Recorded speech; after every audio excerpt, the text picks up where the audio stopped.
के साथ ये फैसला किया कि शावानी स्टेडियम सरियाब रोड तक उन्हें आने की इजाज़त दी जाएगी, जिसे उन्होंने तस्लीम नहीं। जब वो लॉन्ग मार्च को दोबारा क्वेटा की तरफ लाने का ऐलान कर चुके हैं तो वाज़े तौर पर उन्हें ये पता होना चाहिए कि सूबे में इस वक्त भी दिफा 144 नाफिज, BYC की क़यादत या डॉक्टर महारंग की रिहाई थी, जिस पर सूबाई हुकूमत का मौक़िफ़ वाज़े था कि अदालतें अगर उन्हें रिलीफ फराम करती हैं तो सूबाई हुकूमत को कोई एतराज़ नहीं होगा। वज़ीर आला बलूचिस्तान सरफराज बुगटी ने न सिर्फ सूबाई असम्बली में मौजूद जो पार्लिमानी जमातें हैं उनसे रब्ते किए, बल्कि जो बाहर हैं उनसे भी गुफ्त शनीद का सिलसिला जारी रहा। लेकिन गुज़िश्ता रोज़ कुछ चीज़ें सामने आईं और गुज़िश्ता रोज़ धरने में BYC की क़यादत बिलखुसूस डॉक्टर सबिया की जानिब से एक ऐसी तकरीर की गई जो तकरीर सूबे की हुकूमत के लिए, रियासत के लिए उस पर बहुत उस तकरीर पर तशवीश है। और सबसे हैरानकुन बात यह है कि एक ऐसी पॉलिटिकल पार्टी जो कि इलेक्शन कमीशन में रजिस्टर्ड है उसके प्लेटफॉर्म पर एक रियासत मुखालिफ तकरीर की गई और इसका जायज़ा कर लिया गया और इस पर जो कानूनी कार्रवाई बनती है उसका आगाज़ हो चुका है और कानून अपना रास्ता लेगा। इसके अलावा गुज़िश्ता रोज़ तकरीर में बलूचिस्तान नेशनल पार्टी के सरबराह सरदार अख्तर मेंगल की जानिब से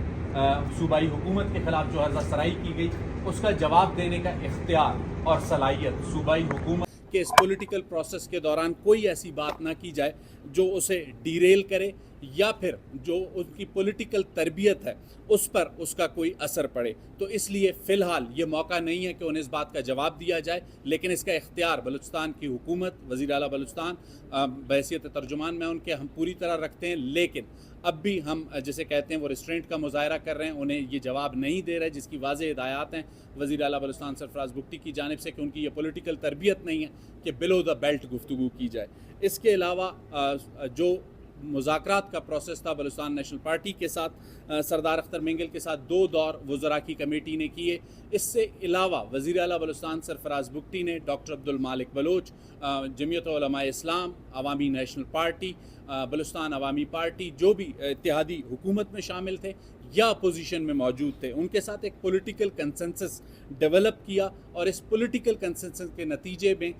जो वज़रा की मुज़ाकराती कमेटी, जिसे सरदार अख्तर मेंगल अपने दावे में कहते हैं कि बेख्तियार थी, उसे जो इख्तियार दिया उस इख्तियार के तहत सरदार अख्तर मेंगल के 3 बड़े मुतालबात थे, जिनमें सबसे बड़ा मुतालबा BYC की क़यादत या डॉक्टर महारंग की रिहाई थी, जिस पर सूबाई हुकूमत का मौक़िफ़ वाज़े था कि अदालतें अगर उन्हें रिलीफ फराम करती हैं तो सूबाई हुकूमत को कोई एतराज़ नहीं होगा। दूसरा, उनका क्वेटा की तरफ मार्च का जो मुतालबा था, सूबाई हुकूमत ने उस पर उनसे डायलॉग किया और डायलॉग के नतीजे में सूबाई हुकूमत ने पॉलिटिकल पार्टीज़ की मशावरत के साथ ये फ़ैसला किया कि शावानी स्टेडियम सरियाब रोड तक उन्हें आने की इजाज़त दी जाएगी, जिसे उन्होंने तस्लीम नहीं किया। वो इस बात पर बज़िद हैं कि उनका धरना रेड जोन में होगा, जिस मुतालबे को तस्लीम करने को हुकूमत तैयार नहीं है। हुकूमत का इस पर वाज़े मौक़िफ़ है कि बलूचिस्तान में किसी भी शहरी या सियासी जमात या गुरोह का पुरअमन एहतजाज हक़ है, लेकिन ये एहतजाज किस मकाम पर होगा, कितनी देर के लिए होगा, इसको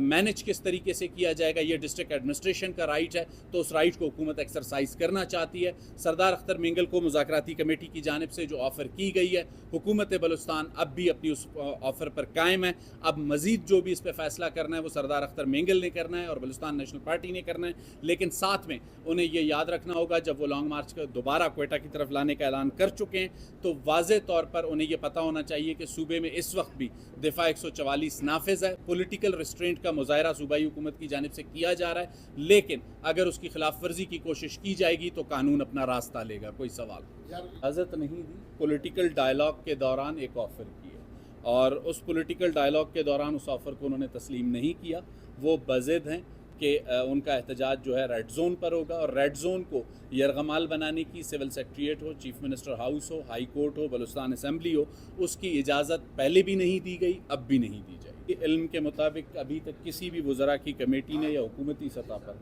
उनसे कोई डायलॉग नहीं हुआ। इनके हवाले से वफाकी हुकूमत का, वफाकी काबीना का जो फ़ैसला है उस पर मानवान अमल होगा। और इस वक्त गुज़िश्ता रोज़ कुछ चीज़ें सामने आ रही थी, कुछ अदालती कार्रवाई का, तो उसको सूबाई हुकूमत देख रही है, लेकिन जो भी फ़ैसला वफाकी हुकूमत का है सूबाई हुकूमत उस पर अमल करेगी। हुकूमत का पहला कोशिश थी कि पॉलिटिकल डायलॉग से इस मसले को हल किया जाए और अब भी वही कोशिश जारी है और उम्मीद उम्मीद है कि पॉलिटिकल डायलॉग से ही ये मसला हल हो, लेकिन इसके लिए फ़्लेक्सिबिलिटी दोनों तरफ को दिखानी होगी। हुकूमत ने अपनी फ़्लेक्सिबिलिटी ज़ाहिर कर दी है, सरदार अख्तर मेंगल को शाहवानी स्टेडियम के लिए ऑफ़र कर दिया है, लेकिन अगर वो फ़्लेक्सिबिलिटी के बजाय पॉलिटिकल ज़िद पर कायम रहेंगे तो फिर लाजमी सी बात है हुकूमत के पास भी और ऑप्शंस मौजूद हैं। मेरे सामने भी मौजूद है और आपके सामने भी मौजूद है कि BYC क्या है, और इस सवाल का जवाब मीडिया को BYC से लेना चाहिए और BYC ख़ुद इसका जवाब बेहतर दे सकती है। हुकूमत इसके मुतालिक कोई फ़िलहाल राय नहीं